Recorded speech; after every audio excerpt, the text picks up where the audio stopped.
नमस्कार दोस्तों, स्वागत करते हैं आपका रिजल्ट गुरु के ऑनलाइन प्लेटफॉर्म पर। क्या आप जानते हैं नोरसेट में सिलेबस क्या क्या पूछा जाता है?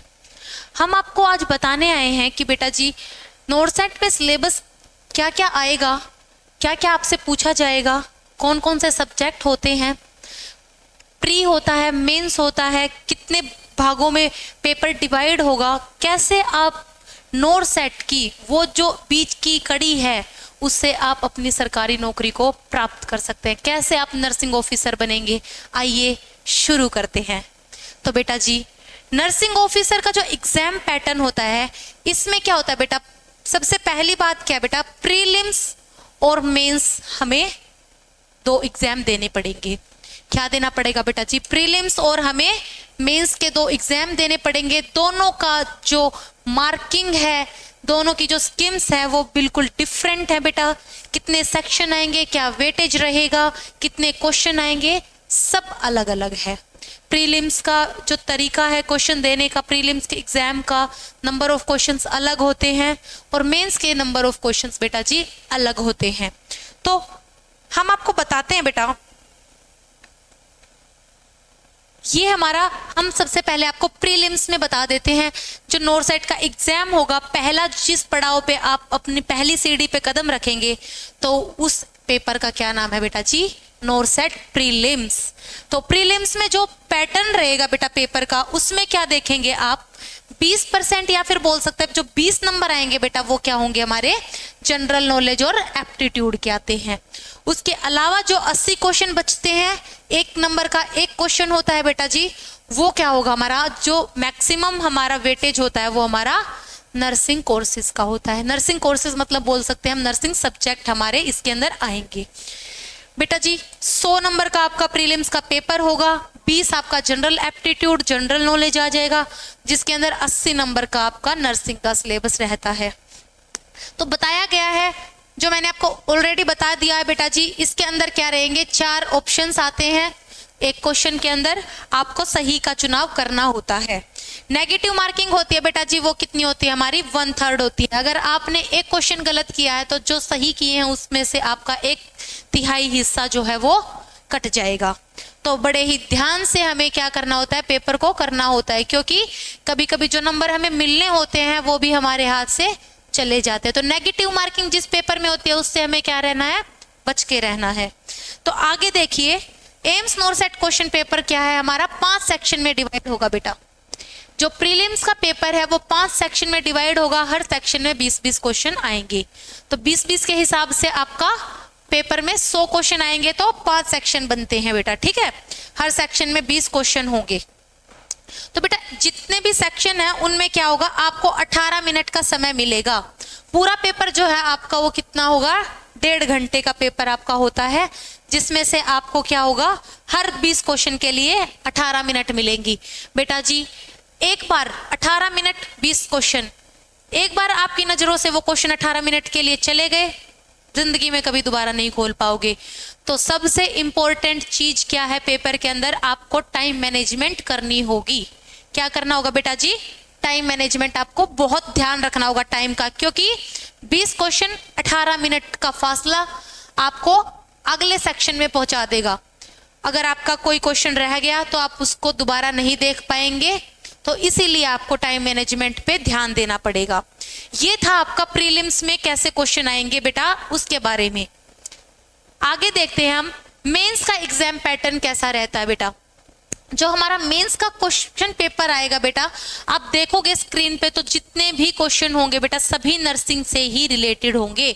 आपका जो नर्सिंग का सिलेबस है, नर्सिंग सब्जेक्ट्स हैं, सिर्फ उसी में से पूछा जाएगा। कोई भी जनरल नॉलेज, कोई भी जनरल एप्टीट्यूड उसमें नहीं आएगा। 100% नर्सिंग आएगी, जिसमें से बेटा जी कितने क्वेश्चन आते हैं आपके, 160 क्वेश्चन आएंगे बेटा, और आपको 180 मिनट मिलेंगी 160 क्वेश्चन करने के लिए। और हर क्वेश्चन 1 नंबर का होगा, तो आपका पेपर कितने नंबर का हो जाएगा बेटा जी, 160 नंबर का पेपर आपको 180 मिनट में पूरा करना होता है। इसके अंदर जो क्वेश्चन आते हैं बेटा जी, केस स्टडी के रिगार्डिंग ज्यादा पूछे जाते हैं। आज तक जो अभी देखा गया है, 3-4 नोरसेट जो गए हैं बेटा, उसमें क्या देखा गया है, जो प्रीलिम्स का पेपर है बेटा वो आपका ज्यादा टफ आता है एज कंपेयर टू मेंस। तो प्रीलिम्स पे अपना पूरा जोर जमा दीजिए, पूरा जोर आजमा लीजिए, ताकि आप क्या कर सके, मेंस में बैठ के इजीली अपना सरकारी नौकरी का जो सपना है उसको साकार कर सके। ठीक है, तो बेटा जी आपका 160 एमसीक्यूज आएंगे, हमने देखा जैसे कि इसके अंदर भी आपको 4 ही ऑप्शन मिलते हैं जिसमें से एक सही उत्तर का चुनाव आपको करना होता है। उसके बाद बेटा नेगेटिव मार्किंग प्रीलिम्स की तरह इसमें भी 1/3 मार्किंग आपकी नेगेटिव मार्किंग होती है। क्वेश्चंस पेपर जो है बेटा वो 4 सेक्शन में डिवाइड होगा। प्रीलिम्स आपका 5 सेक्शन में डिवाइड था और आपका मेंस क्या है बेटा जी 4 सेक्शन में डिवाइड है। प्रीलिम्स के हर सेक्शन में 20 क्वेश्चन आते हैं और इसमें क्या होगा, आपके 4 सेक्शन रहेंगे, 40 क्वेश्चन एक सेक्शन में पूछे जाएंगे और 45 मिनट मिलेंगे बेटा आपको वो 40 क्वेश्चन करने के लिए। समझ गए? चलिए आगे देखते हैं बेटा। इसके बाद आपको पता होना चाहिए किसी भी पेपर की तैयारी के लिए सबसे पहले आपको कोर्स कंप्लीट होना चाहिए। आपका कोर्स कंप्लीट मतलब बेटा जी इसके अंदर आपकी क्या कंप्लीट होनी चाहिए, आपके पास पूरी थ्योरी आपने कहीं से भी कंप्लीट की हो, ऑथेंटिक डाटा आपके पास होना चाहिए। अगर आपके पास ऑथेंटिक डाटा नहीं है या फिर आप काफी सालों से अपनी तैयारी कर रहे हैं, आपको आपका सपना साकार होने में कुछ कदम की दूरी रह जाती है हर बार, तो आप हमारे रिजल्ट गुरु के प्लेटफॉर्म से जुड़ सकते हैं। इस बार आपका सपना जरूर साकार होगा। आप अपनी थ्योरी अगर आपने कंप्लीट नहीं की है तो आप रिजल्ट गुरु से क्या कर सकते हैं, अपना थ्योरी जो सेक्शन है उसको क्या कर सकते हैं, कंप्लीट कर सकते हैं। जब एक बार आपकी थ्योरी कंप्लीट हो जाती है, आपके पास सफिशिएंट डाटा है, जो आपने ऑथेंटिक डाटा पढ़ा है, उसके बाद आपको जरूरत होती है क्वेश्चन प्रैक्टिस की। बेटा क्वेश्चन प्रैक्टिस आप अलग अलग बुक में से करेंगे, जो आपके पास गाइड्स होती हैं बहुत सारी। आज के समय पर तो इतनी गाइड्स आ गई हैं कि हम गिनती नहीं कर सकते, लेकिन जो ऑथेंटिक गाइड्स हैं, बेसिक से अगर आप स्टार्ट करेंगे सबसे पहले, तो जो सबसे शुरुआत की बुक होती है वो हमारी PR यादव हम पढ़ते हैं। टारगेट हाई हो गई बेटा जी, मैं किसी बुक का प्रमोशन नहीं कर रही हूँ यहाँ पे, लेकिन जहां से आपकी हेल्प होगी मैं आपको वो डाटा जरूर बताऊंगी। ठीक है, PR यादव के साथ आपकी टारगेट हाई बुक हो गई। टर्निंग पॉइंट बुक अभी नई लॉन्च हुई है, वो चली हुई है, वहां से आप क्या कर सकते हैं, अपने बेसिक क्वेश्चन प्रैक्टिस आप कर सकते हैं। इसके बाद बेटा जी आपको करनी होती है एनक्लेक्स। बेटा एनक्लेक्स से आप केस स्टडी के क्वेश्चंस करेंगे। यहाँ पे आप 1 लाइनर क्वेश्चन की प्रैक्टिस करने के बाद आप एनक्लेक्स से क्या करेंगे, एनक्लेक्स सौंदर्स और एनक्लेक्स मोसबी 2 बुक्स हैं, आपको दोनों पढ़नी जरूरी नहीं है। आप एक बुक उठाइए, या तो मोसबी उठा लीजिए या फिर सौंदर्स उठा लीजिए, और उसमें से आप क्या करेंगे, केस स्टडी के क्वेश्चंस जो है वहां से प्रैक्टिस कर लेंगे। ठीक है, 1 लाइनर आपके क्लियर हो जाएंगे, आपका केस स्टडी क्लियर हो जाएगा। उसके बाद अब सबसे इंपॉर्टेंट चीज है, आप बुक से क्वेश्चन प्रैक्टिस करते हो तो आपको नहीं पता चलता कि आपने कितने समय में कितने क्वेश्चन अटेम्प्ट किए हैं। तो उसके बाद आपको क्या होना चाहिए, आपके पास एक अच्छी सी टेस्ट सीरीज आप लेंगे।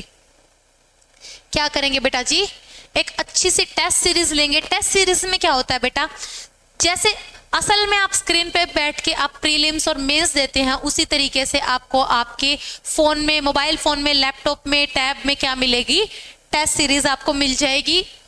जिस भी ऑथेंटिक जो प्लेटफॉर्म है वहां से अगर आप प्रैक्टिस करते हैं तो वहां पे क्या मिलेगा, 1/3 नेगेटिव मार्किंग भी मिलेगी। जो टाइम पेपर में लगता है वही सेम पेपर, मतलब उसी तरह के क्वेश्चंस आपको दिए जाते हैं। तो टेस्ट सीरीज किस लिए जरूरी है, आपके टाइम मैनेजमेंट के लिए बहुत ज्यादा जरूरी है बेटा।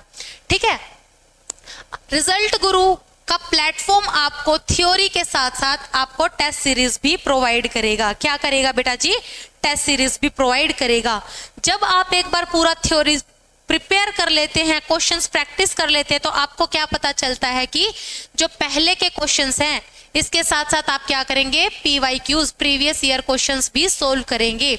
जब ये सब कर लेते हैं तो आपको पता चल जाता है किस टॉपिक से ज्यादातर क्वेश्चंस पूछे जाते हैं।